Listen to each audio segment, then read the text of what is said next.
Bapak terdengar. Oke, baik. Ya, kita lanjutkan diskusi kita ya. Seperti biasa mungkin sebelum kita mulai, sambil menunggu teman-teman yang lain untuk bergabung, silahkan kalau misalnya ada yang ingin ditanyakan terkait materi kita minggu sebelumnya.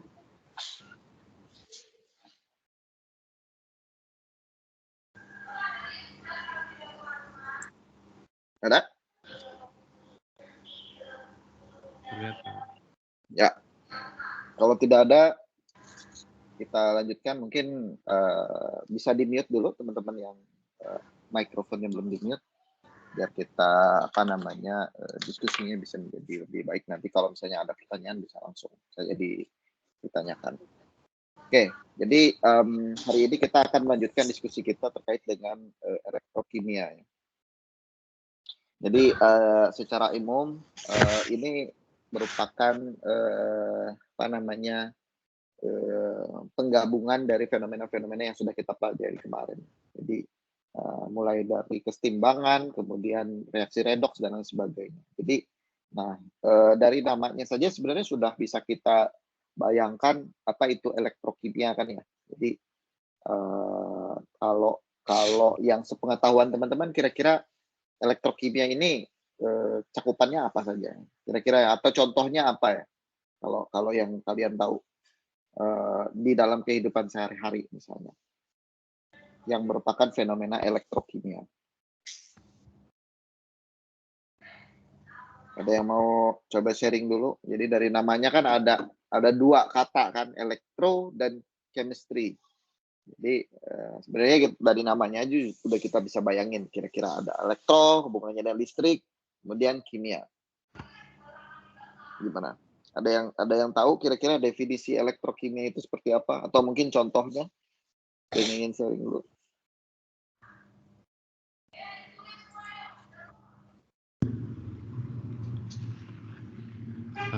Mungkin itu Pak, mungkin listrik dan kimia itu gimana ya? Listrik bisa mempengaruhi reaksi kimia mungkin, dan reaksi kimia juga mungkin bisa mempengaruhi listrik, entah menciptakan atau bagaimana Pak, mungkin. Oke. Ada yang lain? Pendapat lain? Pembuatan baterai mungkin Pak. Ya, baterai salah satunya ya. Oke, betul banget ya tadi. Jadi dari namanya saja itu penggabungan dua fenomena sekaligus gitu ya. Elektro itu biasanya kalau kita berbicara tentang elektro, yang pertama kali terpikir oleh kita itu kan listrik gitu ya. Jadi listrik itu kan secara umum adalah fenomena di mana kita bisa mengalirkan elektron dari titik satu ke titik yang lain kan gitu ya. Kan arus itu kan artinya jumlah debit elektron yang mengalir persatuan waktu gitu. Namanya arus, sama kayak arus air gitu kan. Jadi debit air persatuan waktu. Semakin kencang arus itu atau semakin besar arus yang kita berikan misalnya pada suatu listrik, berarti elektron yang mengalir persatuan waktunya itu semakin banyak. Kira-kira begitu. Nah, sedangkan kimia ya seperti yang kita ketahui ya konotasinya ya reaksi kimia secara umum kan gitu. Jadi elektrokimia itu adalah suatu proses atau fenomena kimia. Jadi secara umum kalau kita berbicara reaksi kimia, jadi reaksi kimia yang ada dua berimplikasi terhadap fenomena kelistrikan. Jadi ada dua tipe. Yang pertama, untuk kita melakukan reaksi kimia itu memerlukan listrik. Jadi misalnya suatu A plus B gitu ya menjadi C, itu dia tidak bisa berlangsung reaksinya, sangat lambat misalnya. Jadi kalau kita mau mempercepat reaksi tersebut atau kita mau membuat reaksi tersebut berjalan, kita berikan listrik. Nah, itu fenomena yang pertama. Atau fenomena yang kedua. Jadi kalau A plus B menjadi C, dia menghasilkan listrik. Jadi reaksi kimia yang bisa memproduce listrik sebagai byproduct-nya.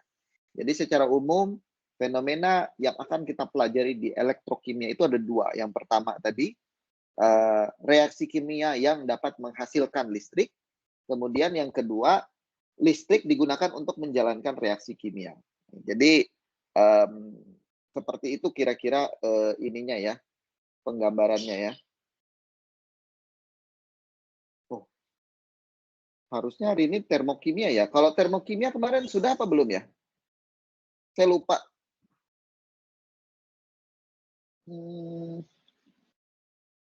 Kalau termokimia sudah apa belum ya? Oh, minggu lalu kita kosong ya? Iya Pak, minggu lalu kosong terakhir tentang asam basa ya Pak. Oh, terakhir asam basa. Oh, oke. Oh, salah saya. Elektrokimia ini yang terakhir. Oke, jadi baik. Sorry. Saya terlewat satu bab. Oke, baik. Bentar. Jadi kita harusnya hari ini adalah thermochemistry, bukan electrochemistry. Nah, nanti kita membahas termokimia ini makanya termokimia kalau tidak salah sudah yang terakhir. Jadi kita urutannya itu teman-teman akan susah mungkin secara umum bisa mengikuti gitu ya topik terkait elektrokimia, tapi tanpa kita belajar termokimia dulu maka akan susah gitu ya untuk mempelajari bukan susah sih, maksudnya akan banyak hal-hal yang mungkin missing link ya kalau misalnya kita langsung ke elektrokimia. Oke, sudah kelihatan belum PPT-nya? Sudah Pak. Oke, nah jadi termokimia, ya jadi saya kembali lagi ke awal ya, definisi termokimia. Jadi sama seperti tadi elektrokimia, termokimia ini ada dua terminologi juga yang merupakan penggabungan dari dua fenomena. Jadi termo itu biasanya kita asosiasikan dengan thermal energi, termo panas, kalor gitu ya. Kemudian kimia ya reaksi kimia. Jadi reaksi kimia yang disertai dengan pelepasan kalor. Kira-kira seperti itu fenomena yang akan kita pelajari di termokimia. Atau kalor itu atau energi kalor itu diserap seiring dengan berlangsungnya reaksi kimia. Nah, mungkin teman-teman dulu waktu di SMA sangat familiar sekali dengan dua proses ini yang teman-teman mungkin pasti lebih familiar terminologi yang digunakan itu adalah reaksi eksoterm dan endoterm. Itu tidak lain dan tidak bukan adalah fenomena termochemistry ya. Jadi reaksi kimia berlangsung kalau dia melepaskan kalor dari sistem ke lingkungan, itu kita sebut sebagai eksoterm karena dia melepaskan melepaskan kalornya. Kemudian ada endotermik, endotermis ada juga yang bilang seperti itu. Jadi termnya itu dari thermal ya. Jadi kalor yang diserap sehingga reaksi itu seiring dengan reaksi tersebut berjalan. Nah, sebelum kita masuk ke pokok bahasan kita di termokimia, kita harus mendefine dulu beberapa terminologi ya. Jadi karena kita berbicara tentang thermal energy, maka kita harus melihat dulu energi in general itu seperti apa. Ya, kalau kita ingat pelajaran kita di fisika dulu SMA, kita tahu bahwa energi itu adalah secara umum kapasitas untuk suatu sistem melakukan kerja.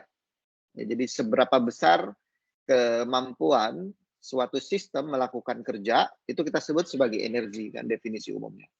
Nah, energi ini kan bisa macam-macam, banyak sekali jenisnya. Tetapi satu hal yang penting yang kita tahu bahwa kita punya hukum termodinamika 1, 2, 3 yang kita tahu yang pertama itu yang paling terkenal ya, energi tidak bisa diciptakan, tidak bisa dimusnahkan, dia cuma bisa berubah dari bentuk yang satu ke bentuk yang lain gitu ya. Jadi energi itu kekal gitu ya. Jadi tidak ada energi itu yang bisa hilang. Jadi kalau kita mempunyai suatu sistem nggak ada tuh kita bisa menciptakan energi. Energinya itu cuma berpindah dari satu bentuk ke bentuk yang lain saja. Dia tidak hilang. Nah, maka itu yang harus kita ingat bersama-sama dulu terlebih dahulu.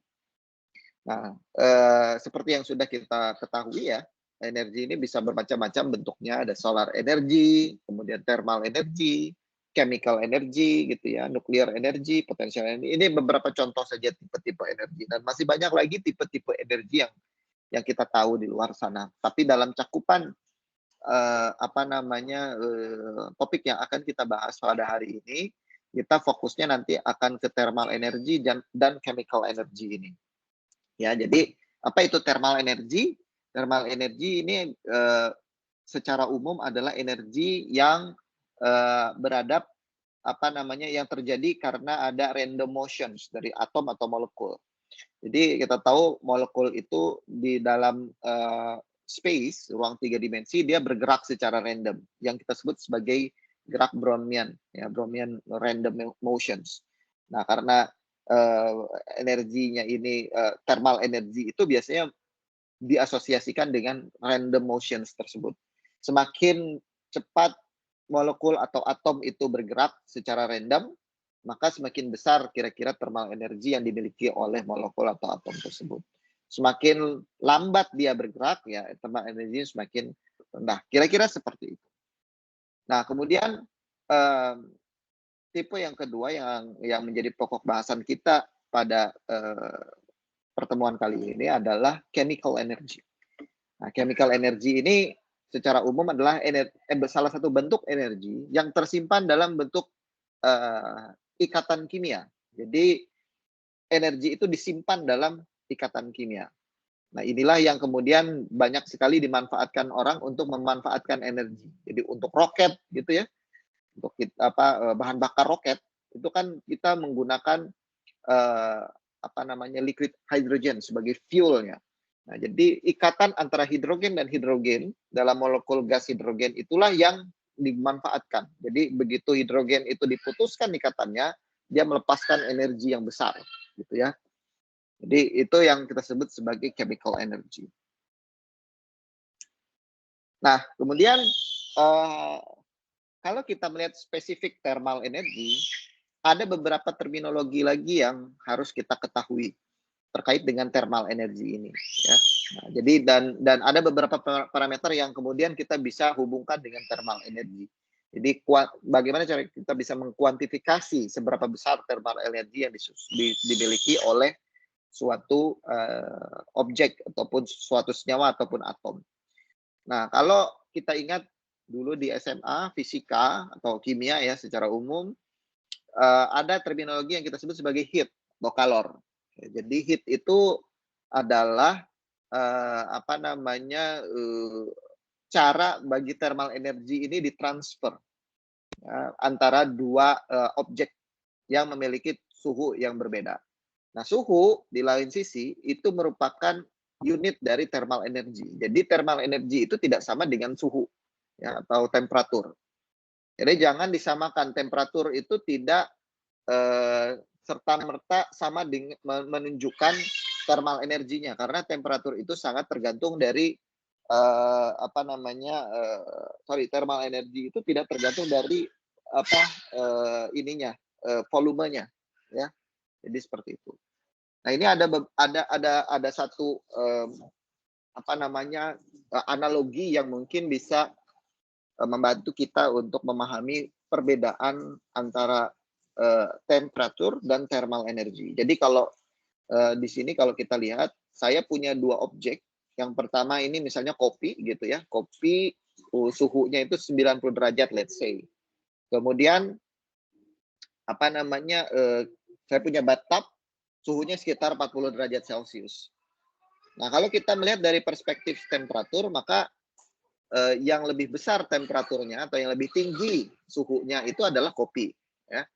Tapi thermal energy yang dimiliki oleh sistem itu lebih besar bathtub karena volumenya lebih besar, gitu ya. Jadi thermal energy yang dimiliki oleh bathtub secara umum lebih besar karena dia lebih banyak, gitu ya, meskipun suhunya lebih rendah. Jadi mudah-mudahan bisa membantu teman-teman membedakan antara temperatur dan thermal energy. Nah, jadi kalau kita lihat di buku teks, ya, jadi secara umum memang termokimia itu adalah salah satu bagian dari ilmu kimia yang secara spesifik mempelajari bagaimana heat tadi, ya, heat ini, calor ini dipertukarkan selama terjadinya reaksi kimia. Jadi kalau ada reaksi kimia terjadi, kemudian ada pelepasan kalor atau penyerapan kalor. Jadi termokimia itu pokok bahasannya. Nah, karena yang kita pelajari adalah perpindahan kalor, maka kita harus mendefine konsensus, ya, konsensus itu ya kesepakatan bersama mana yang menjadi tujuan, mana yang menjadi titik awal dari perpindahan tersebut, ya. Jadi oleh karena itu kita punya definisi yang sama, ya. Semua ilmuwan sepakat bahwa objek dari pengamatan kita itu yang kita sebut sebagai sistem. Karena kalau kita mempunyai perspektif yang berbeda, ya bisa saja misalnya saya melakukan reaksi kimia di dalam tabung reaksi. Nah, saya menganggap bahwa tabung reaksi itu adalah objek pengamatan saya, sistem saya, kan. Tapi mungkin kalau ada orang datang, misalnya saya taruh tabung reaksi, terus saya taruh di dalam water bath, orang bilang water bath-nya yang sistem. Nah, jadi kita harus punya pendapat atau pemahaman yang sama dulu nih, perspektif yang sama dulu terkait dengan dari mana kalor itu berpindah, gitu ya. Nah, maka ada kesepakatan yang kita sebut sebagai sistem, kemudian lingkungan. Jadi sistem itu adalah specific part atau bagian tertentu dari universe, ya, yang menjadi interest of our study, ya. Jadi menjadi pokok pengamatan kita. Nah, jadi itulah kenapa kita bisa mendefine nanti mempunyai persamaan perspektif bahwa dari mana nanti kalornya itu berpindah, ya. Karena kalau misalnya menurut saya sistemnya di sini, terus menurut kalian sistemnya di lingkungannya, nanti kebalik-balik kan gitu. Jadi kita harus punya perspektif yang sama dulu. Nah, seperti yang sudah mungkin teman-teman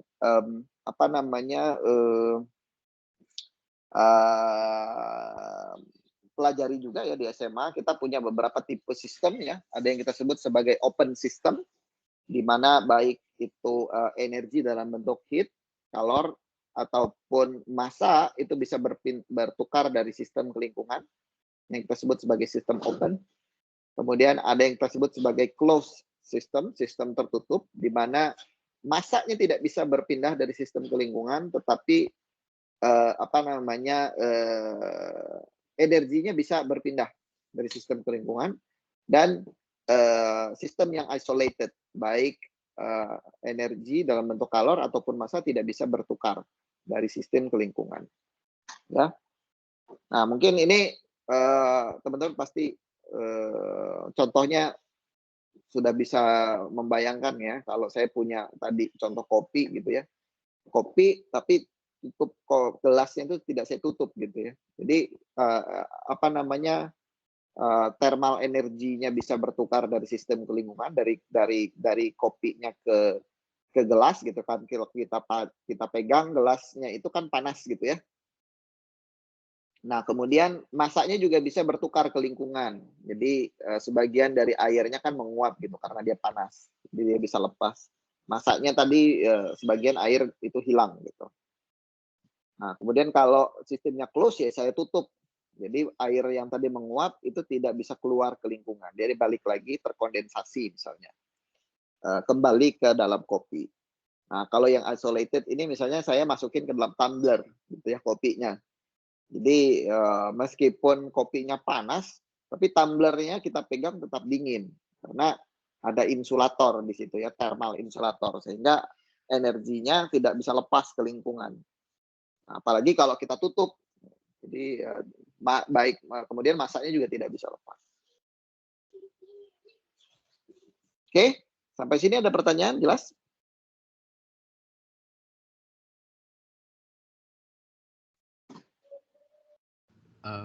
Pak, mau nanya tentang penentuan bedanya antara sistem dan lingkungan itu bisa tergantung penelitiannya juga, ya Pak? Maksudnya bisa aja di tempat yang sama gitu kalau penelitiannya beda tuh sistemnya beda gitu Pak.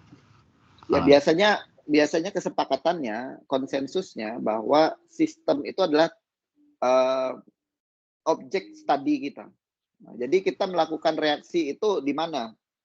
Ya, biasanya ya di suatu tabung reaksi gitu. Selain dari tabung reaksi, tempat reaksi itu terjadi ya itu dianggap sebagai lingkungan. Kira-kira begitulah. ya baik Pak, terima kasih Pak. Jadi jarang sekali orang mempunyai perspektif yang berbeda terkait dengan siapa yang menjadi sistem, siapa yang menjadi lingkungan gitu ya. Jadi biasanya semua orang sepakat bahwa nggak ada sih kayaknya orang yang menganggap bahwa sistem objek studinya itu adalah lingkungan gitu. Jadi sisanya adalah sistem, kebalik gitu. Jadi orang sepakat gitu ya, semua sepakat bahwa itu. Biar tidak ada ambiguitas kira-kira. Oke. Nah, ini yang tadi saya singgung di awal ya. Jadi secara umum kita punya dua fenomena di dalam termokimia yang kita sebut sebagai eksotermik. Nah, jadi eksotermik ini adalah proses di mana atau reaksi kimia di mana reaksi tersebut disertai dengan pelepasan energi dalam bentuk kalor. Ya. Jadi ada transfer thermal energi dari sistem ke lingkungan. Ya, contohnya ini misalnya tadi saya bilang roket, atau mungkin yang paling gampang adalah kan sekarang sudah banyak sekali mobil dengan bahan bakar alternatif. Memang di Indonesia kebanyakan yang sudah banyak itu adalah mobil listrik, dia pakai baterai. Tapi kalau kita di ke Jepang gitu ya, kalau di Eropa memang banyak, tapi di Eropa juga ada. Jadi mobil berbahan bakar hidrogen, ya. Jadi hydrogen fueled vehicles. Nah, jadi energi yang digunakan gitu ya untuk ditransformasi ke energi gerak mekanik yang kemudian mendorong mobil itu berasal dari reaksi pembakaran gas hidrogen dengan oksigen menghasilkan H2O. Nah, jadi begitu hidrogen ini bereaksi dengan oksigen, dia menghasilkan energi. Melepaskan energi yang sangat besar. Jadi kalau kalian pernah lihat, hidrogen itu kalau dibakar langsung meledak, boom. Jadi ekspansinya itu kemudian kan menjalankan turbin, ya, nah, atau mungkin piston sehingga mobil bisa bergerak. Jadi itu reaksi eksotermik. Jadi any reactions yang menghasilkan energi, melepaskan energi dari sistem ke lingkungan itu kita kategorikan ke dalam reaksi atau proses eksotermik. Nah, kebalikannya adalah endotermik, proses atau reaksi endotermik. Jadi reaksi endotermik ini adalah reaksi kimia yang memerlukan energi dari luar. Jadi reaksi tersebut bisa terjadi kalau misalnya kita memberikan energi dari luar atau dia menyerap energi dari luar. Makanya kalau kita saya nggak tahu apakah teman-teman dulu di SMA pernah praktikum gitu ya, termokimia. Jadi kalau reaksi-reaksi yang endotermik ini, kalau kita pegang tabung reaksinya itu dia dingin. Karena energi kalor itu diserap dari lingkungan ke sistem. Karena energinya diserap, maka suhu dari lingkungan itu menjadi turun kan, sedikit lebih rendah. Makanya salah satu cirinya reaksi tersebut adalah reaksi yang endotermik adalah dia menurunkan suhu lingkungannya karena diserap energinya ke dalam sistem. Oke. Nah, kemudian termokimia itu berbeda dengan termodinamika ya. Nah, kalau dulu kurikulum yang lama ya, teman-teman di departemen yang lain selain kimia itu juga dapat kimia dasar 2 kalau nggak salah ya. Jadi mungkin kakak kelas 2 setingkat di atas kalian itu masih dapat kimia dasar 2 kalau tidak salah, atau mungkin 2 tingkat di atas kalian. Nah, itu mereka masih mendapat bab termodinamika. Nah, kalau kalian sudah tidak mendapatkan cakupan termodinamikanya dikeluarin gitu ya, karena cuma satu kimia dasar umum saja. Jadi termodinamika menjadi kita anggap tidak perlu lah gitu untuk teman-teman yang di luar kimia, terutama matematika. Jadi beda termodinamika dengan termokimia ini adalah kalau termokimia tadi hanya melihat bagaimana proses transfer energi thermal dari sistem ke lingkungan tadi ya. Kalau dari sistem ke lingkungan dilepaskan itu eksotermik, kalau dia masuk dari lingkungan ke sistem endotermik. Nah, kalau termodinamika ini lebih luas lagi, dinamis yang dia lihat. Jadi interconversions of heat ya ke other kinds of energy. Jadi dalam reaksi kimia dia berubah menjadi bentuk energi yang lain gitu ya, dari foton ke energi solar tadi ya, ke energi kimia misalnya, energi kimia ke energi mekanik gitu. Jadi energinya sudah berubah. Kalau termokimia tadi hanya spesifik ke thermal energi saja. Jadi itu perbedaannya. Jadi mudah-mudahan teman-teman bisa melihat melihat perbedaan. Jadi yang kita bahas hanya terbatas di itu. Nah, sebelum kita mendiskusikan detail terkait parameter-parameter termokimia yang penting untuk kita ketahui, jadi teman-teman bisa mengkuantifikasi selain bisa mendefine directions of energy transfer tadi, thermal energy transfer tadi, kita juga bisa menjustify berapa besar energi yang ditransfer kan gitu ya. Maka kita harus mengetahui dulu beberapa terms ya dalam termokimia ini. Jadi ada satu terminologi yang kita sebut sebagai state functions. State functions ini kalau bahasa Indonesianya adalah fungsi keadaan ya. Saya nggak tahu apakah teman-teman juga sudah mendapatkan ini di SMA. Saya rasa sih sudah ya harusnya gitu. Cuma mungkin terselip atau mungkin penjelasannya juga tidak terlalu detail gitu ya. Jadi dalam termokimia atau termodinamika secara umumnya, fungsi keadaan ini atau state functions ini adalah unit parameter-parameter atau properties yang hanya ditentukan berdasarkan keadaan dari sistem saja. Jadi awal dan akhir saja. Jadi hanya ditentukan dari keadaan awal dan keadaan akhir dari sistem tersebut. Tetapi tidak tergantung dari bagaimana kondisi awal dan kondisi akhir itu tercapai. Nah, jadi contohnya parameter-parameter yang masuk ke dalam kategori state functions atau fungsi keadaan ini adalah energi, tekanan, volume, temperature. Ya. Nah, jadi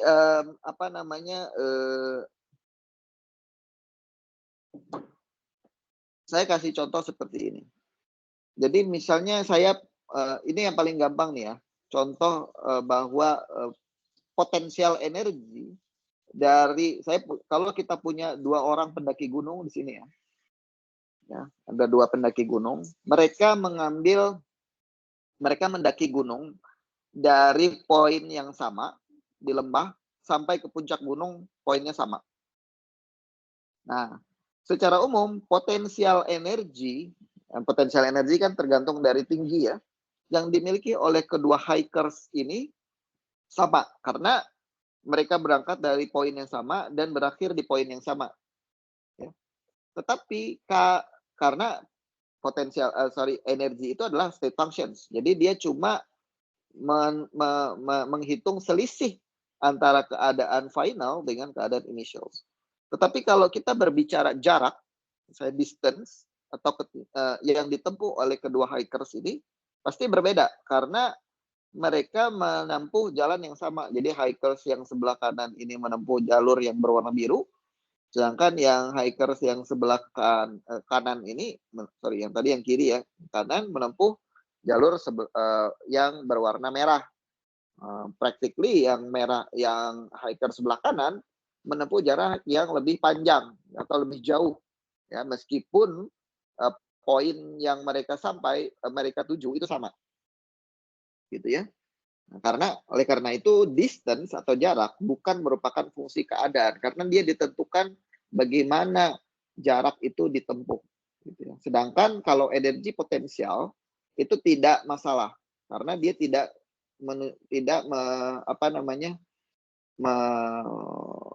dipengaruhi oleh bagaimana energi itu dicapai atau suatu titik itu dicapai. Saya ambil contoh yang lain, misalnya suhu, ya. Saya mau naikin suhu, misalnya saya punya kopi gitu ya, atau mungkin saya punya besi, gagang besi gitu ya. Saya mau buat besi ini dari suhu kamar misalnya 25 derajat Celcius ke 50 derajat Celcius.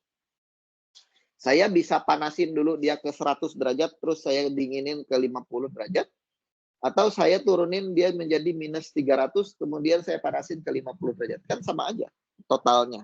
Bedanya cuma beda temperatur awal dengan temperatur akhir, itu sama-sama 25 derajat. Gitu. Ya, jadi itu yang kita maksudkan sebagai fungsi keadaan tadi. Jadi unit-unit atau parameter yang hanya ditentukan oleh keadaan dari sistem saja. Jadi keadaan awal dan akhir. Nah, begitu juga dengan proses energi ini. Ini menjadi penting karena besaran energi yang berpindah, karena energi itu bisa berpindah dari sistem ke lingkungan, kemudian dia balik lagi ke sistem, kemudian dia balik lagi ke lingkungan, mau berapa juta kali pun dia bolak-balik, maka perbedaan energi yang bertukar itu sama saja overall. Jadi seperti itu kira-kira. Itu yang kita sebut sebagai fungsi keadaan. Jadi yang kita hitung adalah deltanya saja nanti. Oke? Jelas? Maaf, berarti state function itu harus yang perubahan ya Pak? Atau ada perubahan? Perubahan, ya. Perubahan. Karena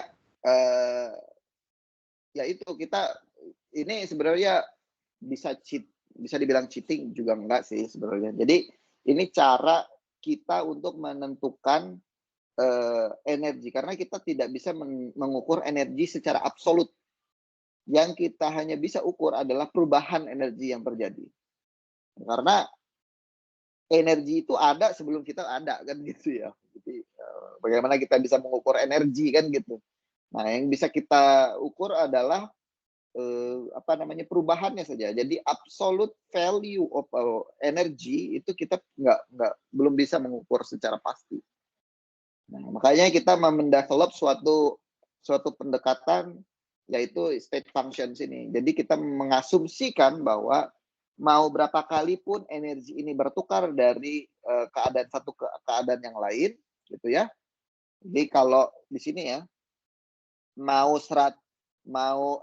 si pendaki ini naik ke atas, terus turun, terus ke atas lagi, 2 kali return, dengan dia turun naik 1000 kali, delta E, delta potensial energi tetap sama. Gitu. Kira-kira seperti itu. Ya, asal ya dia nggak balik ke sini lagi. Kalau dia balik ke sini lagi ya jadi delta E-nya kan 0. Gitu ya. Dia nggak kemana-mana jadinya. Gitu. Nah, kalau dia naik ke atas ini ya delta E-nya ya keadaan final dikurang keadaan awal. Kan, gitu. Jadi itu. Oke. Nah, jadi termodinamika ini, saya lanjutkan ya. Jadi secara umum termodinamika yang akan kita bahas pada kesempatan kali ini adalah lebih banyak ke hukum pertama termodinamika. Jadi hukum termodinamika itu ada 3. 1 dan 2 itu nanti ada di sini. Nah, coba saya lihat 2 ada di sini juga Mbak. Masuk ke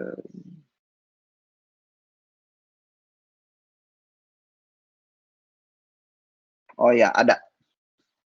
Ya, jadi nanti jadi hukum termodinamika 1 dan 2 yang akan kita bahas, ya. Jadi jadi hukum pertama termodinamika itu kan bunyi energi tidak bisa diciptakan, tidak bisa dimusnahkan, atau ya kalimat pertamanya bisa itu, atau bisa juga energi hanya bisa dikonversi menjadi dari bentuk yang satu ke bentuk yang lain. Nah, ini kalau kita translate-kan ke dalam bahasa matematika, ya, maka kalimat ini itu sama saja jadi seperti ini. Jadi perubahan U ini adalah internal energy ya. Atau ada juga di beberapa buku teks itu U itu sama dengan E gitu. Ada juga yang pakai E. Jadi U system ditambah delta U surrounding sama dengan 0 ya. Jadi internal energi yang ada di sistem dan di surrounding totalnya itu sama dengan 0. Ya, karena dia tidak bisa diciptakan, bisa dihilangkan kan gitu. Nah, ini bagian pertama nih, biasanya di bagian yang ini nih. Jadi definisi dari energy cannot be created or destroyed. Ini delta U system ditambah delta U surrounding itu sama dengan 0, atau bisa juga kita tulis seperti ini. Ya, apapun perubahan yang ada di sistem itu sama dengan kebalikannya yang di surrounding. Ya, ini saya ambil contoh. Kita misalnya melakukan reaksi combustion, pembakaran misalnya propana C3H8 plus O2 menjadi CO2 dan H2O. Kita tahu bahwa reaksi ini adalah reaksi yang eksotermik, karena panas kan, kalau kita bakar pasti akan ada menghasilkan thermal energy. Nah, apa namanya, bukti bahwa hukum termodinamika pertama ini valid, bahwa energi itu kan tidak bisa di-create dan di-destroy ya. Jadi chemical energy yang hilang karena combustion tadi itu didapatkan atau gain dari surrounding ya. Jadi energi yang diperoleh oleh surrounding dengan menaiknya thermal energy. Jadi sejumlah energi yang hilang dari combustion itu adalah energi yang diperoleh. Jadi jumlahnya pasti sama karena sesuai dengan first law of thermodynamics, energi tidak bisa hilang. Jadi jumlah yang hilang akan sama jumlah dengan energi yang didapatkan, digain oleh surrounding. Kira-kira seperti itu. Nah, kemudian another form of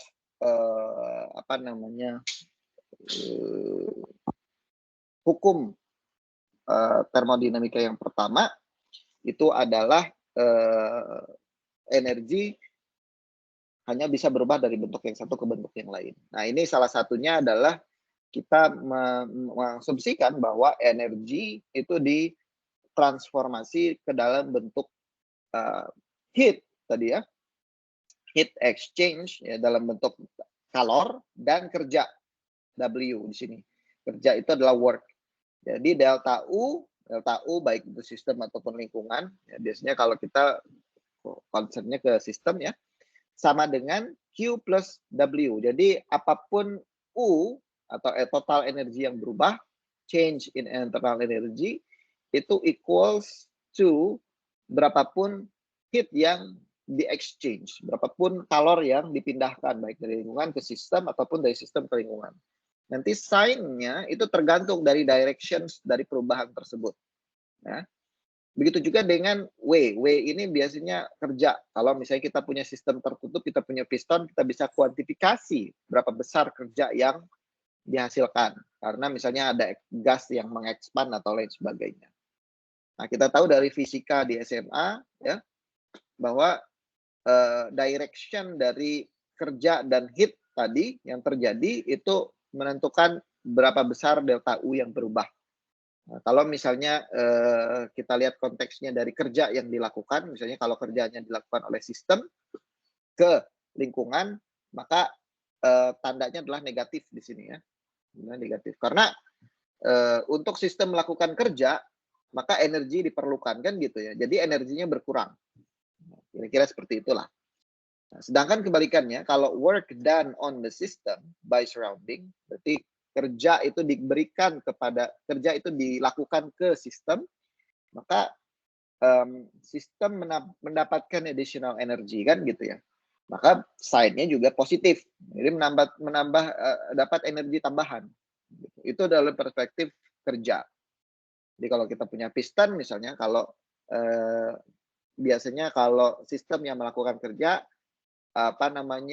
volumenya membesar, ada expansion. Tapi kalau kita kompres, gitu, kita memberikan kerja, kita melakukan kerja terhadap sistem. Kemudian kalau misalnya kita lihat dari perspektif kalor yang ditransferkan, tadi kita punya dua fenomena, eksotermik, endotermik ya. Jadi kalau sistem yang menghasilkan kalor, jadi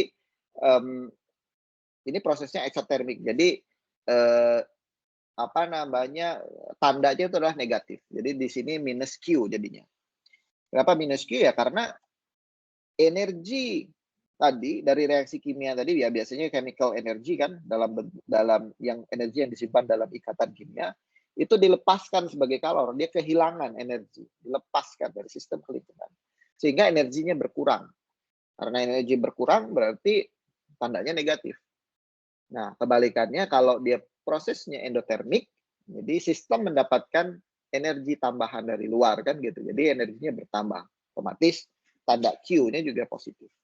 Nah, jadi tergantung nanti Q dan W ini seperti apa gitu ya. Ini akan mendikte berapa besar delta U yang kita miliki pada proses reaksi tersebut. Ya. Nah, ini contoh soalnya, sample of nitrogen gas ya. Jadi kalau kita punya sampel gas nitrogen di dalam suatu bejana gitu ya, yang tertutup, kemudian ada pistonnya, kita bisa ukur volumenya berapa.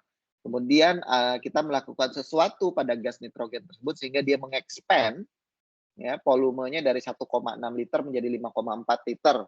Suhunya tetap. Hitunglah berapa besar kerja yang dilakukan oleh gas expansion tadi. Ada dua kondisi kalau misalnya dia against vacuum, ya, jadi tidak ada tekanan yang menghalangi piston tadi, atau dia against constant pressure. Constant pressure kan berarti ada tekanan yang menghalangi tadi piston tadi bekerja. Ya, ini kalau kondisi kita tahu bahwa W sama dengan P delta V. Nah, karena kerja itu dilakukan oleh sistem, ya kan dia mengekspand kan gitu ya. Maka nilainya negatif di sini. Jadi delta V kita tahu tadi dia mengekspand dari 1,5 menjadi 5,4, keadaan finalnya 5,4 dikurang 1,6 3,8 L. Nah, kalau dia kondisinya vakum kan tekanannya 0 kan gitu ya. Tidak ada tekanan, praktis tidak ada tekanan. Jadi restriction free gitu ya. Restriction free. Jadi dia dengan bebas mengekspand. Sehingga kerjanya sama dengan 0 pasti. Ya, jadi ya bayangin aja kalau kalian gas itu mengekspand di dalam space gitu ya, space ruang angkasa. Jadi nggak ada tekanan dari udara. Jadi tekanan atmosfernya nggak ada, sehingga praktis expansion itu terjadi tanpa ada kerja yang menghalanginya gitu ya. Jadi kerjanya praktis 0. Nah, kalau dia against constant pressure ya ada tekanannya 3,7. Jadi kerja yang harus dia lakukan untuk mendorong piston tadi karena ada tolakan dari tekanan dari luar, tekanan udara gitu ya. Tadi kita tahu besar tekanannya 3,7, maka sistem tersebut harus melakukan kerja kan gitu ya, harus modal dia. Kalau dia nggak modal kan dia nggak bisa ngedorong piston itu kan. Jadi berapa besar energi yang dia butuhkan ya ini minus 1428 joule, 1,4 kilojoule. Kenapa minus? Karena kerja dilakukan oleh sistem. Nah, kira-kira seperti itulah. Jelas sampai sini ada pertanyaan?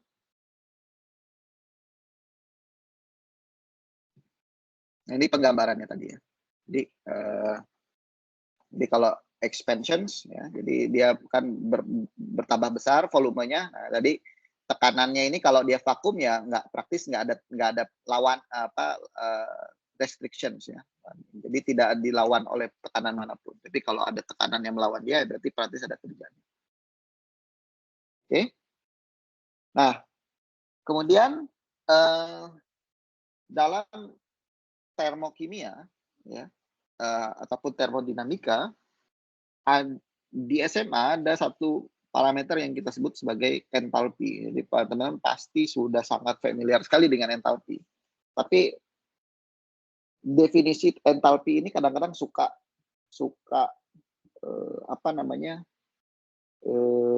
banyak sekali miskonsepsinya.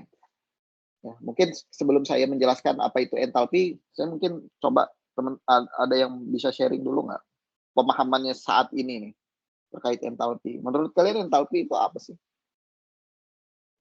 Yang tahu nggak?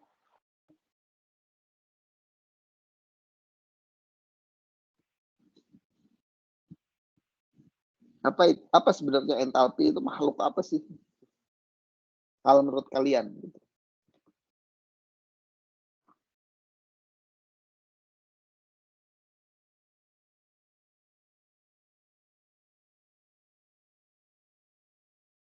Semacam apa ya? Kan kalau kita biasanya lihat kan kadang-kadang secara umum biasanya ada reaksi kimia A plus B tambah C menjadi D gitu ya. Terus ada di sebelahnya delta H sama dengan minus sekian kilojoule per mol kan gitu ya. Nah, apa sih sebenarnya entalpi itu kan gitu. Pernah nggak kepikiran apa sih entalpi itu apa sih sebenarnya gitu? Tahu kadang-kadang ya silakan. Kalau perubahan entalpi itu berarti ini, saya nangkepnya semacam apa ya, perubahan apa energi yang dimiliki oleh sistem gitu Pak, gimana ya? Ya. Kurang Kadang-kadang lebih kan kita bilang kalau eksoterm reaksi eksotermik delta H-nya negatif kan gitu ya. betul. Nah, tapi apa sih sebenarnya delta H-nya itu atau entalpinya itu apa sih yang ingin ditunjukkan? Kalau menurut kalian delta H itu atau entalpi itu energi atau bukan? Suatu apa namanya unit untuk merepresentasikan energi nggak? Dia merepresentasikan energi nggak? Energi per mol Pak. Energi termal, betul, energi termal. Nah, jadi entalpi itu tidak lain adalah Q, heat, ya, kalor, besar kalor. Jadi, tapi ada apa namanya asumsinya. Nah, jadi sebenarnya delta H itu adalah menunjukkan besaran thermal energi. Ya. Jadi delta H itu adalah Q sebenarnya. Jadi Q tadi kita lihat lah, Q ini adalah kalor, ya, heat. Jadi kalor yang dilepaskan atau kalor yang diterima. Nah, besarannya itu adalah apa namanya entalpi. Unitnya kita sebut sebagai entalpi atau delta H. Ya. Nah, kapan Q ini sama dengan H? Kan jadi Q ini bisa sama dengan delta H, bisa juga tidak sama dengan delta H. Nah, jadi kalau proses itu terjadi pada tekanan yang tetap atau constant pressure, maka Q kita akan sama dengan delta H. Ya, jadi kalau tekanannya itu tetap, maka Q akan sama dengan delta H. Jadi entalpi itu adalah heat. Nah, kalau tekanannya tidak tetap, ya, ada perubahan tekanan, maka Q itu tidak sama dengan delta H. Nah, karena mostly reaksi kimia ini kita lakukan di apa namanya tekanan tetap. Jadi kan kita melakukan reaksi kimia ini semua di lab ya gitu ya, di alam terbuka lah kira-kira. Itu tekanannya tetap semua tekanan atmosfer satu atmosfer 70 mm Hg gitu, dimanapun. Ya mungkin ada anomali atau perubahan sedikit lah terkait tekanan ya. Kalau misalnya kalian tinggal di daerah yang relatif lebih tinggi ya tekanannya lebih besar kira-kira gitulah. Nah, tetapi secara umum mau dimanapun kita berada di seluruh bumi ini tekanannya tetap satu atmosfer. Jadi praktis semua proses yang terjadi atau proses kimia yang terjadi di permukaan bumi ini adalah reaksi kimia at constant pressure. Sehingga berapapun kalor yang bertukar antara sistem ke lingkungan, bisa kita asumsikan sebagai nilai delta H. Nah, jadi kalau kalian lihat, misalnya reaksi A plus B jadi C, misalnya delta H-nya misalnya minus 30 kJ per mol, artinya energi termal yang dilepaskan oleh sistem tadi ke lingkungan sekitar sebesar 30 kJ per mol. Jadi heat, thermal heat-nya itu. Nanti kita bisa konversi ke suhu, ke berapa besar sih suhunya. Gitu. Jadi itu. Nah, ini contohnya ya. Jadi entalpi secara umum digunakan untuk mengkuantifikasi aliran heat flow ya. Jadi aliran kalor ke dalam ataupun keluar dari sistem. Tergantung prosesnya, mau eksotermik atau endotermik. Nah, ini kata kuncinya at constant pressure. Jadi dia harus at constant pressure. Jadi kalau tekanannya tidak konstan, maka Q tidak sama dengan delta H. Karena ada parameter ininya, work-nya tadi kan. Nah, ini contohnya kalau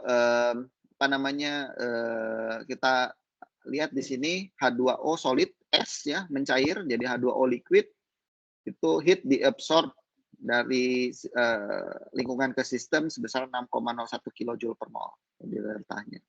Jadi untuk mencairkan S itu kita perlu energi sebesar 6,01 kJ per mol. Ini proses endotermik, sedangkan proses eksotermik delta H-nya negatif ya, karena delta H produk lebih besar daripada delta H reaktan. Jadi misalnya pembakaran CH4 menjadi CO2 plus 2H2O. Yang melepaskan kalor sebesar 890 kJ per mol. Kira-kira seperti itu.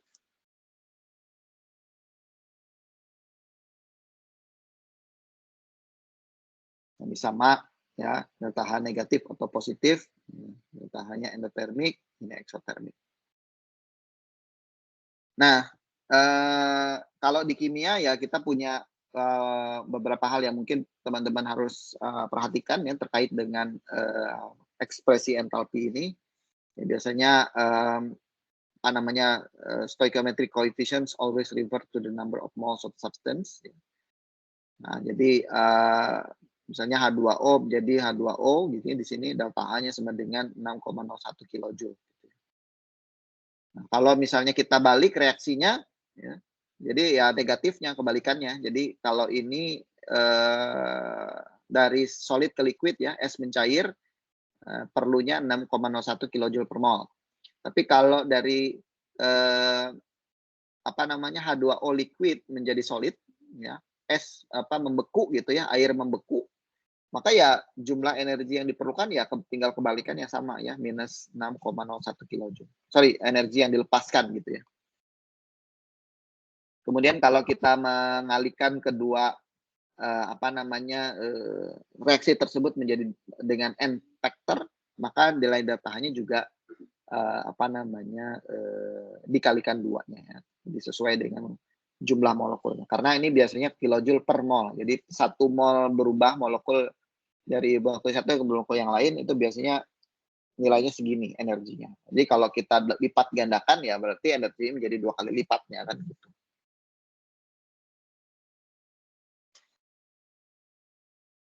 Kemudian dalam thermochemical equations ini juga ya persamaan termokimia ini wujud dari zat tersebut atau senyawa tersebut juga harus dituliskan. Solid, liquid, aqueous gitu ya. Jadi seperti itu. Nah, ini contohnya berapa besar kalor yang dilepaskan kalau misalnya 266 gram white phosphorus burn in air. Ini yang diketahui persamaannya seperti ini. Ya. Nah, jadi yang ditanyain berapa kilojoule per mol. Jadi ini overall reaksinya ya. Karena kita punyanya 266 gram ini berapa? Jadi ini kan 1 mol white phosphorus P4. Nah, kalau 266 gram itu berapa mol kan gitu ya. Jadi tinggal kita kalikan ke mol, kita konversikan dari massa ke molnya dulu, baru dikalikan dengan nilai delta H-nya. Karena delta H-nya ini adalah kilojoule per mol. Kita peroleh ya gram dibagi mr dikalikan dengan delta H. Diperoleh minus 646 kali 6 minus 6,4 6.468 kilojoule.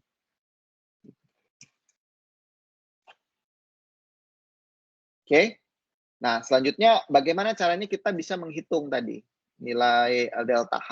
Nah, jadi kalau di lab kita menggunakan satu alat yang kita sebut sebagai kalorimeter. Ya, jadi kalorimeter ini adalah salah satu cara untuk kita bisa menghitung berapa besar sih kalor yang dilepaskan dari sistem kelingkungan. Kita bisa mengkuantifikasi itu. Ya. Nah, jadi dan tekniknya kita sebut sebagai kalorimetri. Nah, kalorimetri ini ada beberapa hal yang harus kita ketahui dalam teknik pengukuran heat exchange tadi. Yang pertama ada yang kita sebut sebagai specific heat atau calor specific. Ya. Nah, jadi specific heat ini adalah karena yang kita ukur kan kita tidak bisa mengukur energi secara langsung. Yang kita bisa ukur adalah implikasi dari energi tersebut. Jadi berapa besar suhu yang berubah akibat dari pelepasan energi. Jadi kalau saya punya suatu reaksi kimia, kemudian thermal energi dilepaskan dari sistem ke lingkungan, kemudian molekul yang ada di lingkungan tersebut menjadi panas. Nah, jadi kita mengukurnya seperti itu, tidak secara langsung berapa besar energinya. Jadi berapa besar kenaikan suhu dari molekul yang ada di lingkungan itu kita gunakan untuk merepresentasikan, ya, untuk mengestimasikan lagi berapa sih besar energi yang dia peroleh. Nah, maka kita harus tahu spesifik heat, kalor spesifik dari material yang ada di lingkungan tadi ataupun di dalam sistem. Ya, jadi specific heat ini adalah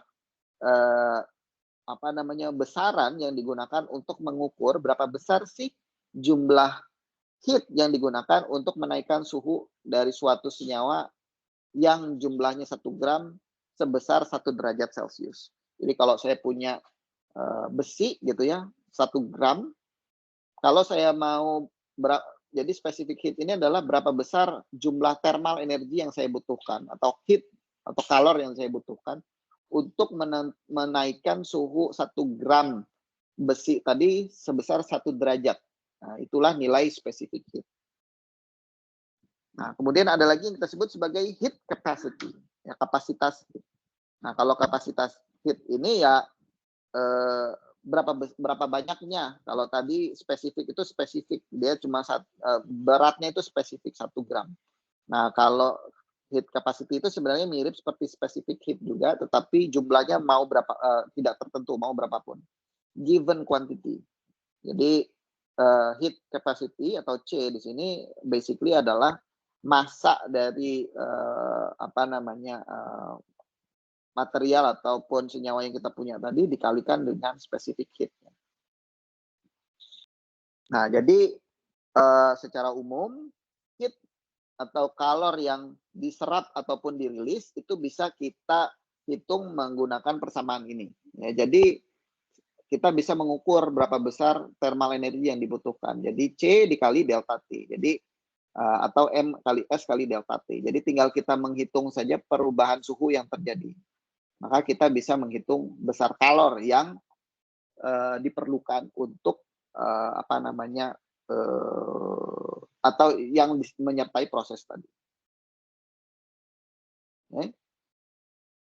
Nah, ini contohnya. Berapa besar kalor yang dilepaskan apabila suatu iron bar, ya, balok besi, masanya 869 gram, didinginkan dari suhu 94 ke 5 derajat.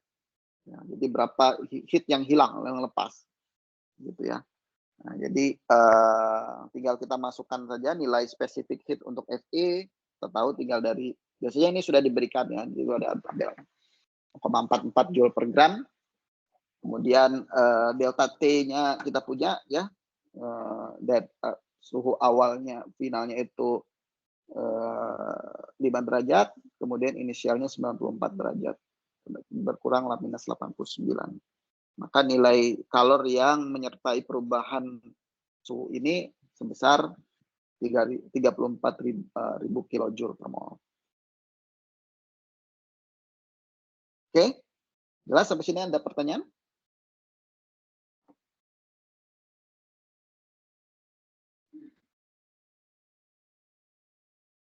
Oke, kalau tidak ada kita lanjutkan. Nah, jadi pertanyaan selanjutnya, bagaimana caranya kita mengukur tadi delta H ya. Jadi seperti yang sudah tadi saya singgung di awal, kita punya teknik yang namanya kalorimetri. Nah, secara umum kita punya dua tipe kalorimeter. Jadi yang kita ukur adalah perubahan suhunya. Jadi yang pertama adalah kalorimeter constant volume dan kalorimeter constant pressure. Ya, jadi constant pressure. Nah, jadi kalorimeter ini adalah suatu device atau suatu alat yang kita gunakan untuk mengukur perubahan suhu dari suatu reaksi reaksi kimia. Ya. Jadi kita bisa kalau kita tahu spesifik heat dari material yang yang kita buat dalam kalorimeter tadi, maka kita bisa menghitung berapa besar Q-nya. Nah, jadi mungkin yang paling lazim untuk digunakan untuk menghitung heat capacity itu atau heat dalam suatu reaksi atau nanti ditranslate menjadi delta H, itu adalah kalorimeter yang constant pressure ya, yang terbuat dari styrofoam seperti ini. Di mana nilai delta H-nya itu sama dengan Q. Nah, ini nilai delta H untuk beberapa reaksi kimia. Yang paling sering kan biasanya reaksi netralisasi ya. Jadi secara umum ya kita melakukan reaksi di sini, kemudian kita ukur perubahan suhunya. Jadi suhu awal sebelum sudah reaksi terjadi.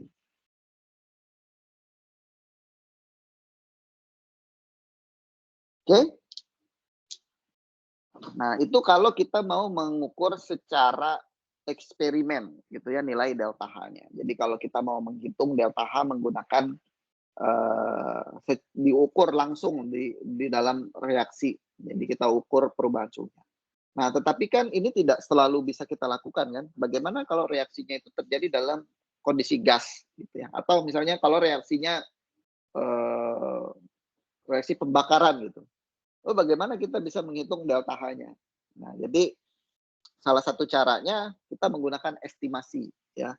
Nah, inilah yang kemudian kalau teman-teman masih ingat di di SMA sebagai hukum Hess. Jadi hukum Hess ini adalah cara kita menghitung nilai delta H dari nilai standar entalpinya. Jadi standar entalpi itu sudah dihitung gitu ya. Nilai standar perubahan kalor yang terjadi untuk suatu unsur elemen. Nah, jadi dengan menggunakan standar entalpi ini kita bisa dengan mudah langsung menghitung entalpi dari reaksi kimia tanpa kita mengukur dengan menggunakan tadi ya kalorimeter. Nah, tentunya kita harus punya benchmark gitu ya untuk menghitung standar entalpi. Nah, biasanya dia sudah ada di tabel. Nah, apa yang kita sebut sebagai standar entalpi itu? Jadi standar entalpi itu adalah perubahan perubahan kalor atau heat change yang dihasilkan kalau misalnya kita mengubah 1 mol suatu senyawa dari elemennya pada tekanan 1 atmosfer. Nah, ini untuk semua elemen yang ada di tabel periodik itu sudah diukur oleh para peneliti sebelumnya. Jadi makanya kita punya tabel. Nah, kalau misalnya standar entalpi untuk setiap elemen itu adalah 0. Jadi dia basisnya adalah standar entalpi untuk perubahan elemen itu sama dengan 0. Yang paling stabil gitu ya. Jadi perubahan atau reaksi perubahan dari suatu unsur ke molekul yang paling stabil, ya, yang paling stabil itu sama dengan 0. Baru setelah itu menjadi molekul-molekul lain, baru dia estimasi dari situ. Nah, misalnya contoh, reaksi pembentukan oksigen, kan unsur oksigen itu molekul yang paling stabilnya itu adalah O2. Nah, jadi unsur oksigen, molekul yang paling stabil dari unsur oksigen itu adalah O2. Sehingga reaksi oksigen, unsur oksigen menjadi O2 itu dijadikan sebagai basisnya, standar entalpinya sama dengan 0.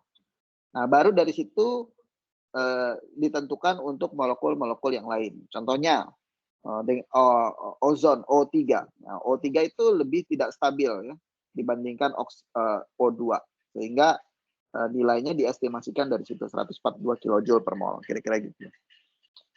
Sama juga misalnya dengan grafit, dengan karbon.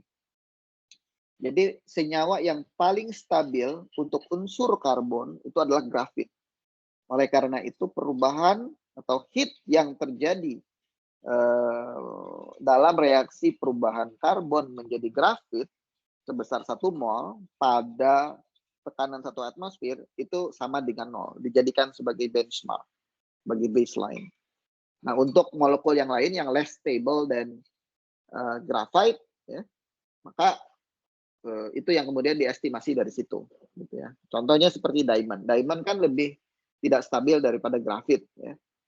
Maka nilainya di sini 1,9 kJ per mol. Nah, inilah yang kemudian kita dapatkan nilainya semua di sini. Nah, jadi sudah ada tabelnya. Jadi kira-kira kalau kalian punya ini dari mana sih angka-angka ini, ya itu tadi. Angka itu berasal dari tadi, dari ini tadi. Estimasi yang dilakukan, pengukuran yang dilakukan. Nah, dengan nilai inilah kemudian kita menggunakan hukum Hess tadi ya. Teman-teman mungkin sudah sangat familiar sekali. Jadi tinggal kita lihat saja nilai delta H standarnya tadi, kemudian kita masukkan ke dalam hukum Hess. Jadi kalau hukum Hess itu ya kalau kita punya reaksi A plus B menjadi C plus D, di mana A kecil, B kecil, C kecil, D kecil, ini adalah koefisien stoikiometrinya, maka delta H reaksi ini bisa kita estimasikan dengan menghitung selisih antara total entalpi dari produk ya. Produk ya, dikalikan dengan koefisien stoikiometrinya dikurangi dengan entalpi standar dari reaktan. Dikalikan dengan koefisien stoikiometrinya. Jadi kira-kira seperti itu. Jadi kita tidak harus melakukan eksperimen ya. Tidak harus mengukur dengan menggunakan selalu menggunakan kalorimetri. Cuma ya dengan kalorimetri biasanya lebih real. Nah, ini contohnya ya, benzena ya bereaksi dengan oksigen menghasilkan karbon dioksida dan air. Nah, yang ditanyakan adalah berapa besar heat yang dilepaskan ya, per mol benzena kalau misalnya standar entalpi dari pembentukan benzena itu 49,04 kJ per mol. Jadi ya tinggal kita masukkan saja ke dalam rumus. Nah, ini sorry saya kelupaan. Biasanya ini sudah dikasih ya. Berapa ya delta H ini, delta H oksigen, delta H CO2, delta ini. Tinggal dicari saja di tabel, atau kalau misalnya kalau di ujian itu biasanya sudah dikasih secara langsung. Ya. Nah, kalau kita mau pakai kalorimeter kan susah banget karena kan reaksinya ini reaksi combustion, pembakaran. Jadi susah untuk kita menghitung berapa besar entalpi yang dihasilkan atau yang terlibat dalam reaksi ini. Nah, makanya salah satu option lain yang bisa kita gunakan adalah kita langsung aja hitung. Kita tahu nilai entalpi C6H6, kita tahu entalpi O2, CO2 dan H2O, tinggal kita masukin saja ke dalam rumus hukum Hess ini, diperoleh nilai delta H-nya minus 2972,8 kJ per mol. Gitu kira-kira.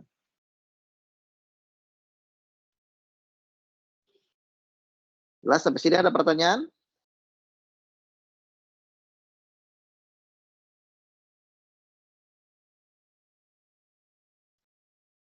Oke, sangat straightforward sekali ya. Jadi saya kira sih sudah.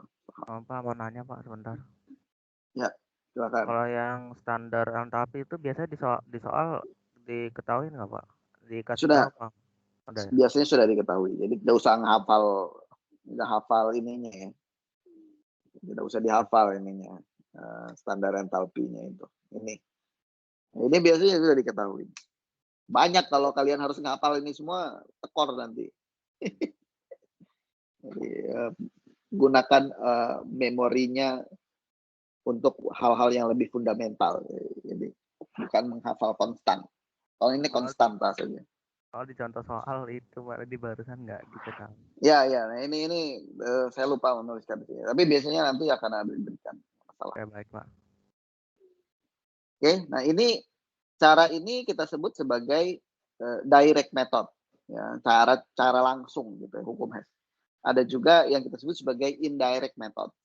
Tapi sebenarnya hampir mirip saja lah gitu. Indirect ini kan kalau dia reaksinya itu terjadi secara stepwise. Jadi ada elementer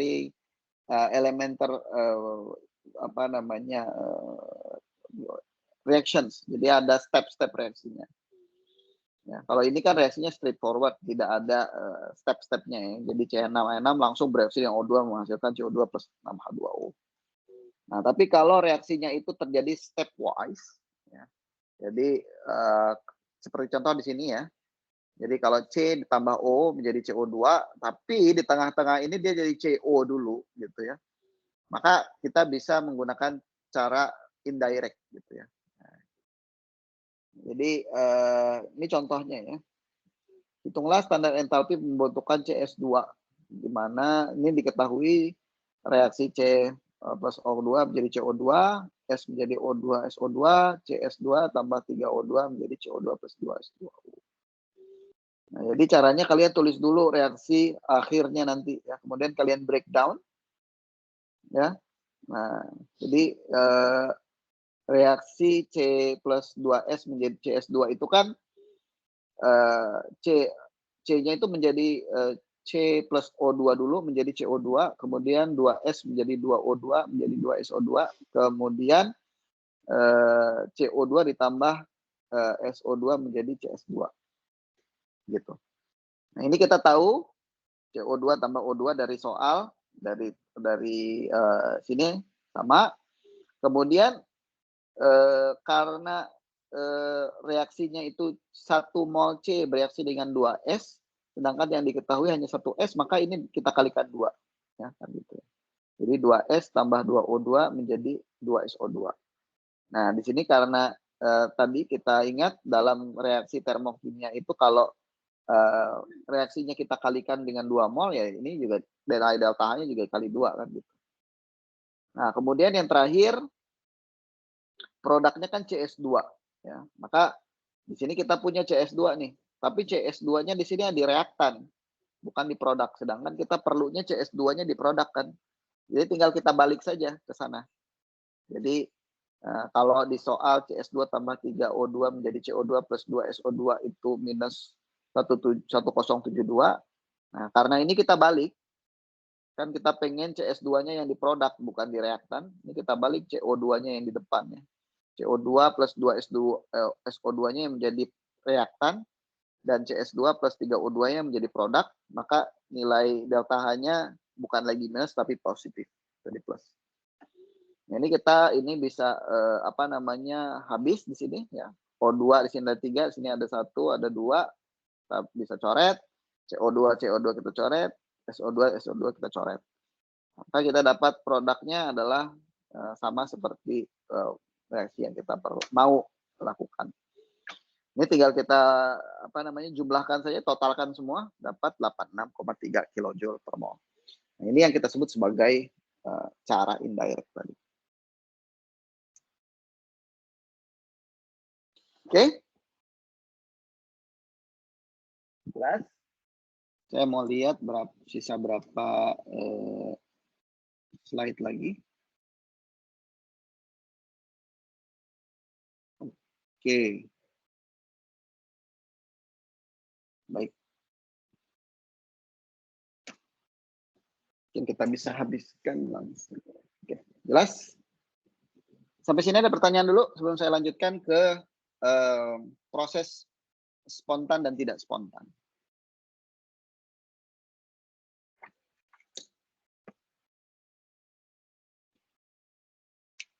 Oke, kalau tidak ada, kita lanjutkan. Nah, kemudian tadi kita di bagian pertama sudah melihat implikasi dari hukum pertama termodinamika. Nah, sekarang kita masuk lebih detail ke hukum kedua, ya. Nah, jadi dalam termokimia biasanya ini sering menjadi miskonsepsi, ya. Apakah reaksi kimia itu terjadi secara spontan atau tidak? Nah, kebanyakan orang berpikir bahwa reaksi yang eksotermik itu biasanya spontan karena dia selalu ya diasosiasikan dengan pelepasan energi yang besar atau pelepasan energi lah secara umum, tergantung besarannya nanti yang lain. Tetapi karena kita mindsetnya adalah sesuatu yang melepaskan energi, maka proses tersebut adalah proses yang spontan. Nah, jadi kadang-kadang itu yang menjadi miskonsepsi, padahal sebenarnya tidak selalu seperti itu. Nah, sebelum kita ke sana, kita harus mendefine dulu apa yang kita sebut sebagai proses yang spontan.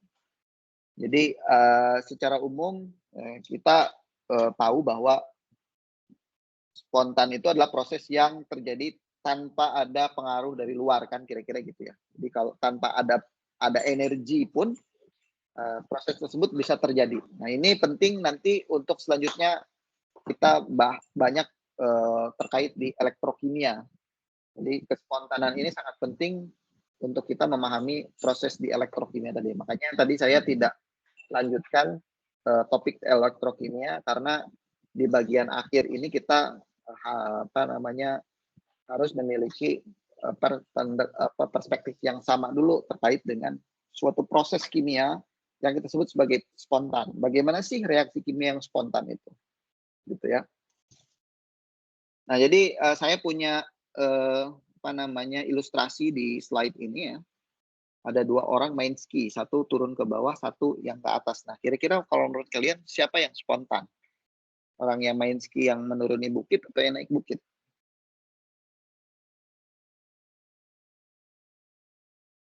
Mana yang prosesnya ini adalah proses yang spontan? Yang turun bukit, Pak. Obviously Ya, kan. turun bukit, Pak. Ya, betul. Obviously yang turun bukit. Jadi sebenarnya as simple as that. Jadi definitions of spontaneity itu adalah proses yang terjadi secara alamiah, tidak ada pengaruh dari luar, dia bisa langsung bergerak. Ya, memang di sini karena ada pengaruh gravitasi lah, kira-kira seperti itu. Tapi proses yang spontan itu biasanya terjadi tanpa ada kita harus memberikan sesuatu kepada sistem tersebut. Dia udah bisa gerak sendiri. Ini ada beberapa contoh lain proses yang termasuk dalam proses yang spontan. Ya, contohnya misalnya air terjun. Ya, dia harus pakai, itu adalah proses yang spontan. Ya, air jatuh dari tempat yang tinggi ke tempat yang rendah. Proses yang tidak spontan ya sebaliknya. Kalau di rumahnya yang ada sumur ya biasanya toren itu kan tempat penampungan air kita taruh di atas itu lantai 2 atau lantai 3 atau di atas atap gitu ya. Nah, agar air tadi bisa kita tampung di dalam toren, ya kita harus perlu pompa kan. Pompa itu yang mengalirkan air ke atas ya, dari posisi yang lebih rendah ke posisi yang lebih tinggi. Kan ada harga yang harus kita bayar kan gitu ya. Nah, ada energi yang harus kita investasikan agar air tadi yang tadinya di posisi rendah ke atas posisi tinggi. Itu proses yang tidak spontan. Kalau dia turun ke bawah, proses spontan.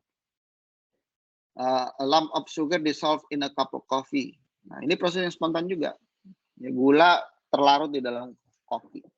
Kemudian besi berkarat.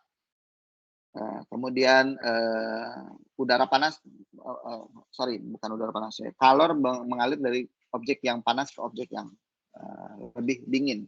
Itu adalah proses yang spontan.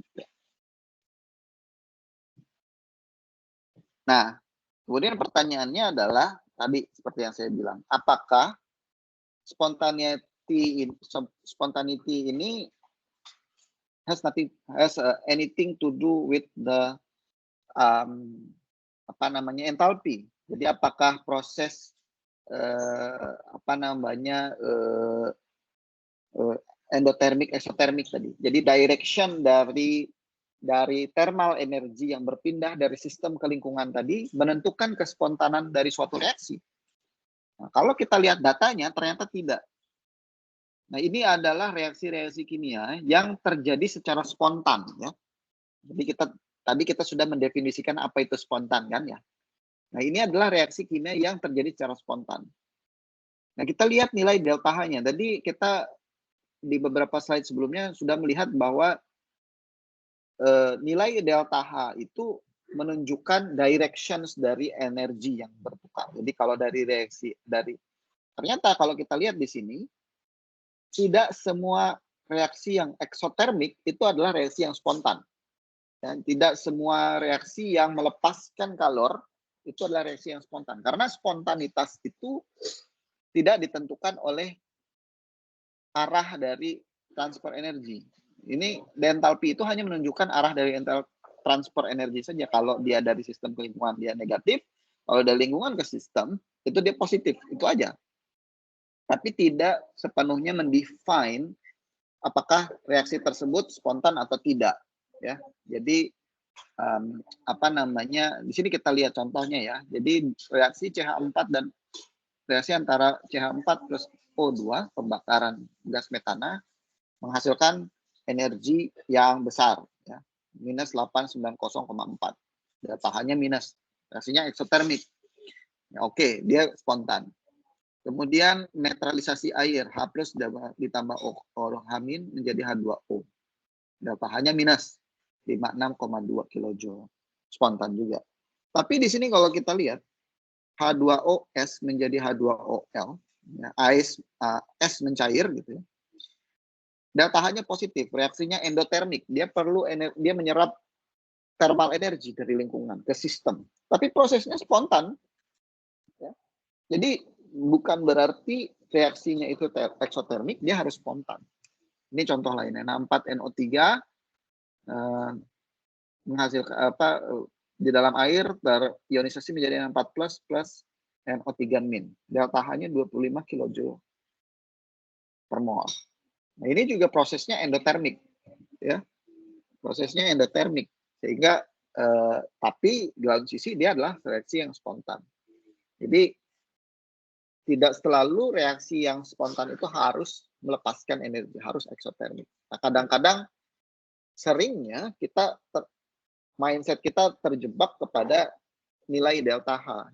Jadi teman-teman harus tahu betul, ya, perbedaan antara enthalpy dan kespontanan ini. Nah, lalu apa yang menjadi penentu dalam kespontanan ini? Jadi bagaimana kita bisa menentukan suatu proses itu spontan atau tidak spontan?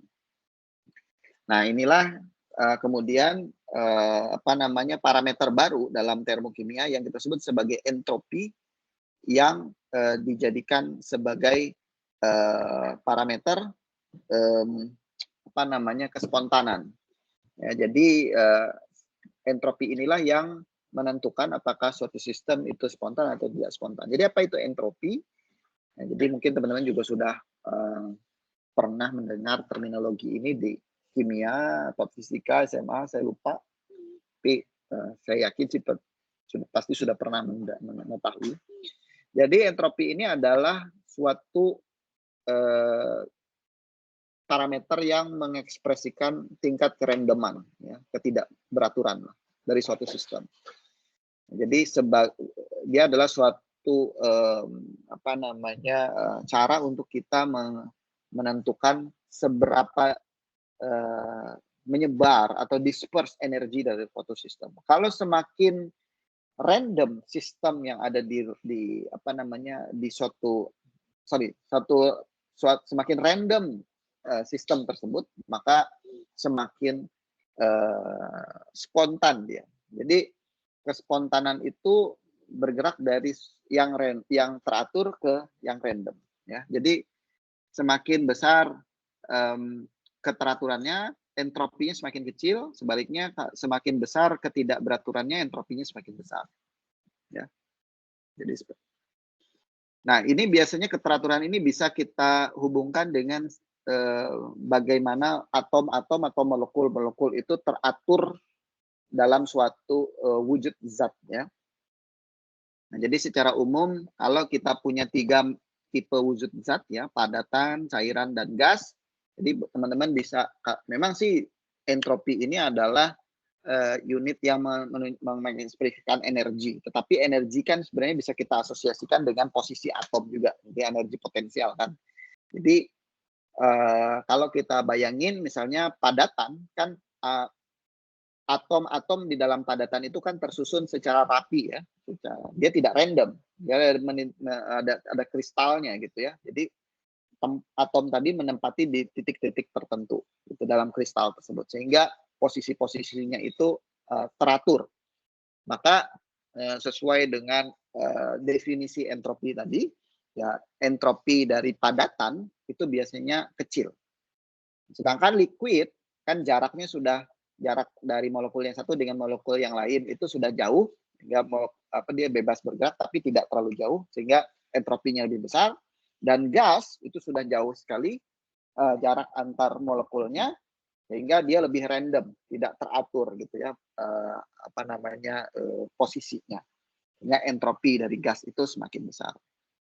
Nah, jadi secara umum kalau perubahan itu terjadi dari entropi yang besar ke kecil, maka itu prosesnya tidak spontan. Sehingga kita bisa mengatakan perubahan dari air ke air dalam bentuk padatan, es, ke air dalam bentuk cairan, ya, liquid, itu adalah proses yang spontan karena dia berubah dari entropi yang rendah ke entropi yang tinggi. Entropinya meningkat. Nah, bagaimana kita bisa menghitung entropi? Nah, entropi ini sebenarnya adalah besaran probabilitas, ya. Karena tadi dia berhubungan dengan kerandoman, maka besaran entropi ini merupakan besaran unit statistik. Ya, jadi cara kita menghitung entropi ini melalui pendekatan statistik yang pertama kali memang disampaikan oleh Boltzmann di sini. Jadi semakin besar entropi, jadi semakin jadi nilai entropi itu besarannya itu sama dengan K ln W. K ini adalah satu konstanta. Nah, W ini adalah jumlah mikrostate. Mikrostate ini secara umum adalah berapa banyak cara kita mengatur atom-atom yang ada di dalam suatu sistem. Kira-kira seperti itulah. Semakin banyak cara kita mengatur atom-atom dalam suatu sistem, maka semakin random kan dia. Jadi semakin besar nilai S-nya. Kira-kira seperti itulah. Semakin teratur molekul tersebut kan kita tidak punya kemampuan untuk atau option gitu, ya, untuk mengatur dia di dalam suatu sistem kan, maka entropinya juga semakin kecil. Kira-kira seperti itu. Nah, ini penggambarannya, ya. Nah, ini contohnya bagaimana perubahan entropi pada proses-proses di bawah ini. Nah, air terkondensasi, ya, uap air mengkondensasi, kerandomannya kan berkurang, ya, dari gas menjadi cairan, entropi berkurang, maka ini proses yang tidak spontan. Kemudian kristal gula gula mengkristal dari supersaturated solutions. Pertama, ada proses yang tidak spontan, entropinya berkurang. Kemudian kita memanaskan gas hidrogen dari 60 ke 80, ya. kerendomannya meningkat, entropinya meningkat. Ini proses yang spontan. Kemudian sublimasi dry ice ya, dari padatan ke gas. Gitu ya. Ya pasti entropinya meningkat. Prosesnya spontan. Oke, saya mungkin cepat saja karena waktunya juga sudah hampir habis. Nah, sama seperti entalpi tadi, entropi juga merupakan state functions ya, fungsi keadaan. Ini bisa saya skip. Bentar saya, wah masih banyak ternyata.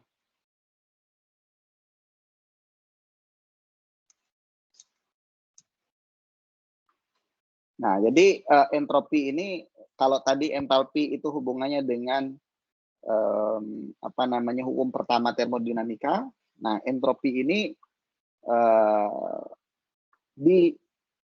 dituangkan dalam hukum kedua termodinamika yang berbunyi ya, entropi dari universe itu ya, entropi dari semesta itu kecenderungannya selalu meningkat dalam suatu proses yang spontan. Jadi kalau dalam proses yang spontan itu entropinya selalu meningkat dan remain unchanged kalau dia equilibrium. Jadi kalau dia kondisinya equilibrium, entropinya tidak berubah atau delta S-nya sama dengan 0.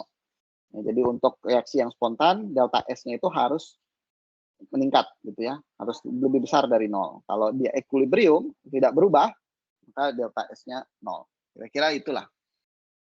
Nah, jadi sama seperti tadi, entropi ini juga bisa kita tentukan besarannya dengan menggunakan hukum Hess, ya mirip, dan sama seperti delta H, kita juga punya nilai standar entropy reactions.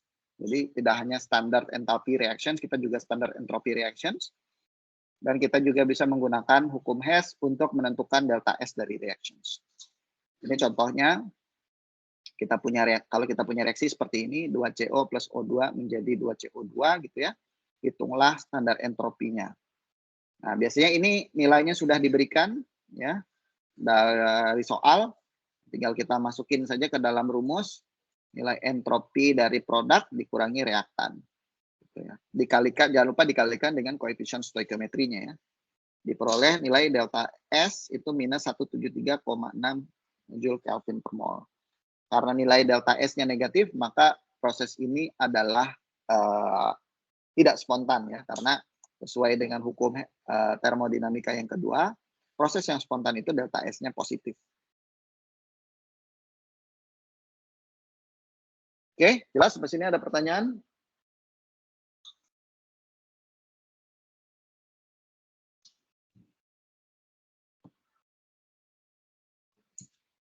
Oke. Kalau tidak ada, kalau kita tidak bisa, sebenarnya selain kita bisa menghitung nilai delta S-nya secara langsung, sebenarnya kita bisa dengan mudah menentukan apakah suatu proses itu spontan atau tidak spontan dari jumlah gas yang diproduksi saja gitu ya. Jadi kalau reaksi itu, kalau kita melihat satu reaksi, terus reaksi tersebut menghasilkan jumlah menghasilkan molekul gas lebih banyak daripada yang dikonsumsinya, maka biasanya delta S-nya itu adalah lebih besar dari 0 atau dia proses yang spontan. Tapi kalau jumlah gasnya itu berkurang, maka biasanya proses ini tidak spontan. Ya gitu. Jadi ya karena kan gas itu adalah the highest state of matter yang memiliki tingkat kerendoman yang tertinggi kan gitu ya. Terendah kan solid, kemudian liquid dan gas. Jadi gas ini bisa kita jadikan sebagai salah satu indikator apakah reaksi itu spontan atau tidak. Jadi kalau di produk itu kita punya banyak gas, nah ini salah satu indikasi bahwa reaksi tersebut spontan. Tapi kalau gasnya itu berkurang daripada di awal, maka ini bisa menjadi salah satu indikator bahwa reaksi kita itu tidak spontan. Tapi memang sih idealnya kita harus hitung gitu. S-nya ini menggunakan hukum Hess ini. Ya, jadi seperti itu. Sorry, ini masih belum berantakan nih kayaknya, ini harusnya di sini. Nah ini apakah kita bisa memprediksi tanda dari perubahan entropi dari reaksi ini 2Zn plus O2 menjadi ZnO. Nah di sini kan kita lihat di produk tidak ada gas, sedangkan di reaktan ada gas, gitu ya. Artinya gasnya kan hilang. Harusnya kalau gasnya ini hilang, artinya kan indikasi bahwa di produk nggak ada gas. Berarti mungkin ini adalah prosesnya tidak spontan sepertinya. Nah, jadi maka kita bisa memprediksikan delta S-nya semakin adalah negatif.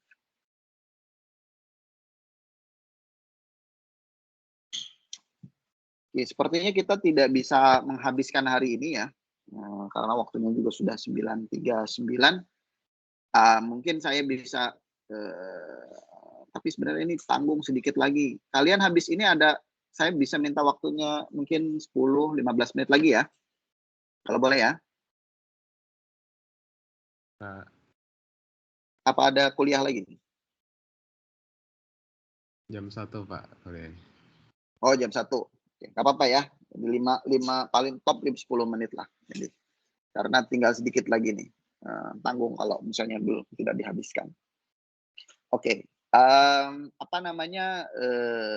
Selanjutnya entropi ini bisa sebenarnya kita hubungkan dengan entalpi ya. Jadi karena kerandoman itu kan sebenarnya sangat tergantung dari suhu ya.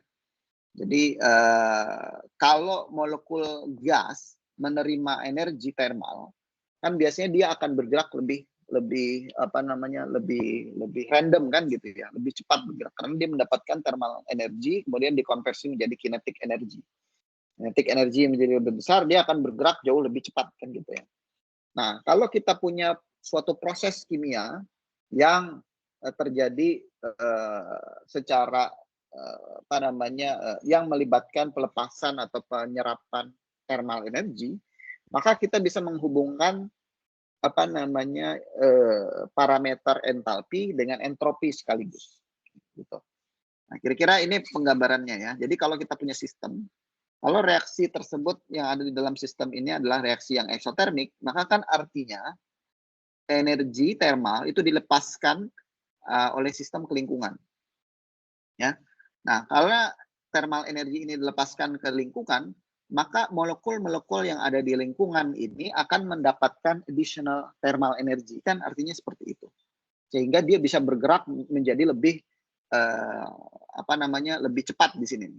Sehingga tingkat kerandoman molekul-molekul yang ada di sekitar sistem, di sekitar interface antara sistem dan lingkungan ini menjadi lebih besar entropinya ya, kerandomannya, sehingga entropinya ini menjadi meningkat. Ya. Jadi kita bisa menghubungkan antara entalpi dengan entropi. Jadi semakin besar thermal energi yang dilepaskan, maka semakin besar pergerakan molekul yang ada di surrounding ini, entropinya juga semakin besar. Kira-kira seperti itu. Sebaliknya kalau proses endotermik ya tinggal kebalikannya. Ya. Karena prosesnya endotermik, thermal energinya diserap. Karena energinya diserap, maka kinetik energi dari molekul yang ada di sekitar interface antara sistem dan lingkungan di sini, meskipun dia sudah di lingkungan, akan juga berkurang. Sehingga entropinya juga akan berkurang. Kira-kira seperti itu.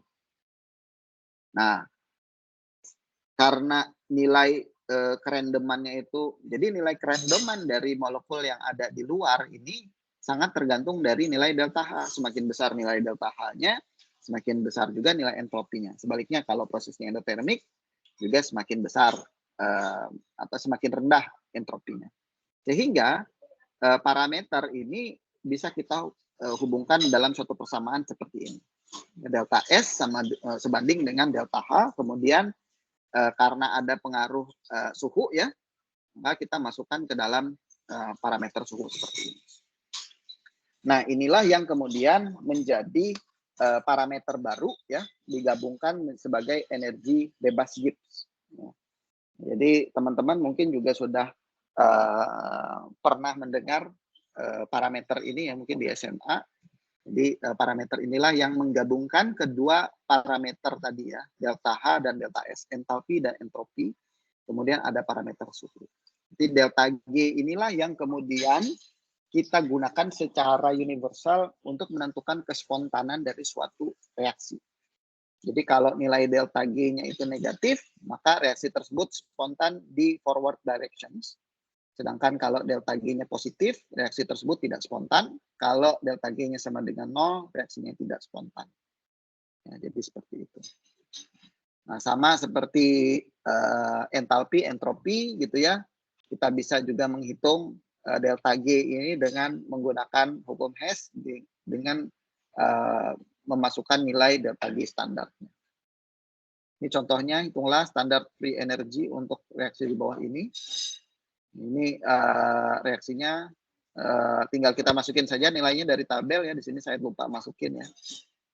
Peroleh nilainya ini. Kemudian apakah reaksi tersebut diperoleh nilai delta G-nya minus 6405 kJ.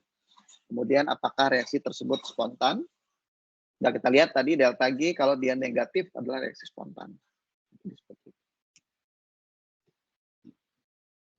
Nah, kemudian dari nilai delta G kita juga bisa mengestimasi nilai delta H dan delta S ya.